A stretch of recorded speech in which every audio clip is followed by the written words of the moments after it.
dini lideri El Hamneyi danıştı. Ne dedi? İran'ın dini lideri dedi ki biz dedi etirazların əleyhinə deyilik. Ama etirazlar ihtişaşlara dönürse derhal karşı alınmalıdır. Bu o demektir ki İran'ın dini lideri halkı güllələyin emrini verdi. Halkın üstünden tanktan keçin emrini verdi. Artık bugün görüntülerde de gördünüz ki İran halkını pulemyotdan ateş açırdılar halka.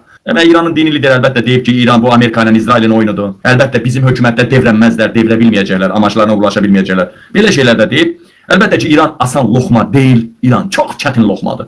Ben deyirəm bugün Rusiyanı belə Kremlə Ukrayna bayrağını saçmaq ne kadar çetindirsə İran'ı məğlub eləmək onunla da çetindir. O günə qədər Rusiya ayakta kaldı İran'ın dronlarıyla. İran ne kadar drone verdi? Allah bu ülkede general kurtarmır mı? Bu ülkede raket texnika kurtarmır mı? Bunlar gece gündüz nefti gazı satıp İran halkını ac saxlayıb, ac deyəndə herhalde bizden çok yaxşı dolanırlar. Ama belə götürəndə də o boyda silah və texnika, raketler alınmasaydı İran'ın dolanışığı Qətərdən, Dubay'dan yaxşı dolanardı İran halkı. Elbette bunu da açık demeye ihtiyaç var. Vəziyyət İranda barikadalar qurulur, eyaletlerde vəziyyət gərgindir. Dini liderin tərəfdarları da az da olsa bayrağa çıxdı, küçələrə axışdı, vətəndaş savaşı deyildi muhalif ve iktidar medyasında Azərbaycanda ve İran'ın bu sepahı mepahı yerittiler. Bizde sepah ayrı koşun növləri var. Yerittiler halkın üstüne tərəf. Ama onu da deyim ki halkı silahlandırırlar. Halk silahlıdır. Artık çok yerlerde güç strukturlarına lokal karakterli silahlı mukavemətlər göstərilir. İnqilabda, İranda üsyandı, 3 tane eyalət üsyançılarını ələ keçdi. Trump dedi neyi var dəstək verəcəyəm sizə. Artık İranda inqilab nəticə verir. Artık 3 eyalət üsyançıların əlindədir. Baba İsrail mən deyən taktikanı yürüttü İranda. Mən dedim mənim xalqımdan qabaq İsrail yürüttü. Gürcistan deyil olacaq. Regionlarda güc strukturlarının binaları yanmamış, maşınları yanmamış. Buraxmırlar mı Bakıya? Lap yaxşı. 5-5, 10-10 komanda qurun. Yandırın, yandırın, yandırın. Sabah o komandanı tapacağıq. O komandanın rəhbərini də tapacağıq. Hamısını milli qəhrəman eləyəcəyik. Nədir? Hakimiyyət kanalı yayıb. Bak İranda şəhərlərə od vuruldu. Baxın da.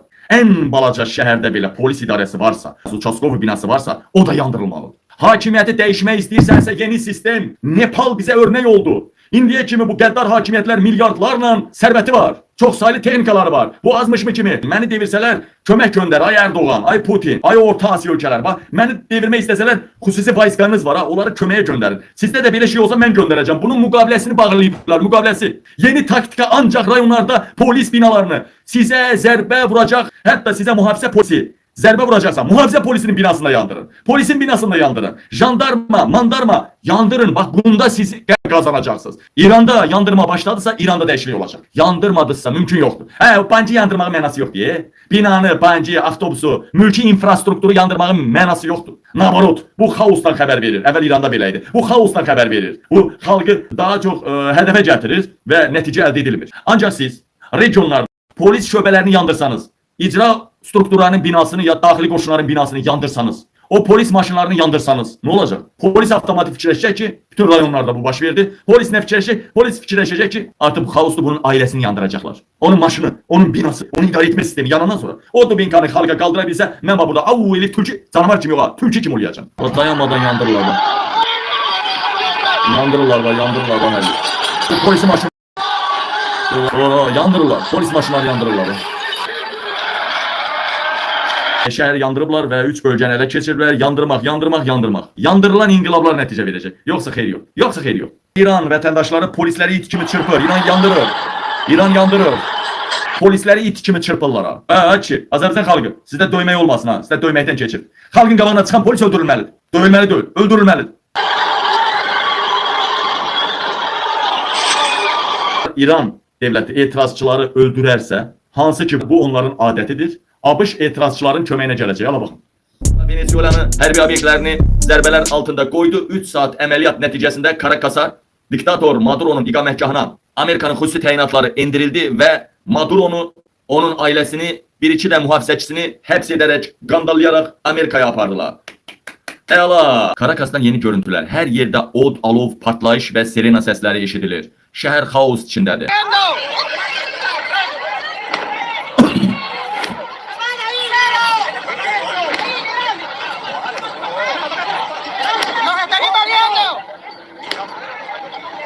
Birinci ne inədilər? Fikir verirsiniz mi? Taktikaya baxın ha. Mən hərbçiyəm də bilirsiniz. Birinci heç helikopterlər buraxmadılar ha. Birinci ən uzaq məsafədən olan bombardımançı təyyarələrdən istifadə elədilər. F-35'lərdən radara yaxalanmayanlardan istifadə elədilər. Bütün bunlara kim lazımdır? O da xalq sevmir bunu. O da xalq sevmir Maduronu. 99% yox 100% sevmir. Yani dəlidir xalq özünə düşmən çıxardır, xalqa zərbə vurur. Yox, Amerika elə şey eləmədi. Bax, sadəcə Karakasda əməliyyat, bütün hərbi obyektlər, hava hücumundan müdafiə vasitələri vuruldu. Ən yüksək zirvələrdən radarlara yaxalanmayanlardan. Vəssalam. Sonra Maduro izlənilir, P2-dən də izlənilir. Ətrafında da əlbəttə ki, cəsuslar var. Çox güman ki, Maduro ilə bir yerdə Amerikaya aparılan cəsus da elə Amerikan adamı idi. Sonra helikopterlər aşağı ilə gəlir. Görsəniz, helikopterlərə bir dənə güllə atan da yoxdur. Aşağı ilə gəlir, desantlar tökülür, Maduronu helikopterə mindirib qaçırırlar. Trump paylaşır, mən paylaşmamışam ha. Ala baxın. Baxın. Nə yazılıb deyirəm sizə. Trump'ın sözlərinə görə Venezuelanın prezidenti Maduro və həyat yoldaşı ailəsi həbs olunaraq Amerikaya aparılıb.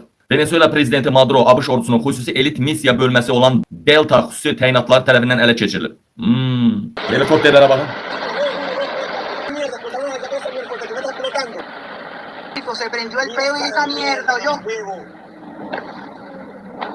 Dünənə qədər Maduroya prezident deyən, kardeşim deyən İlham Əliyev indi nə deyəcək? Necə ki, Jolaniyə terrorist dedi, Bəşər Əsədə prezident dedi.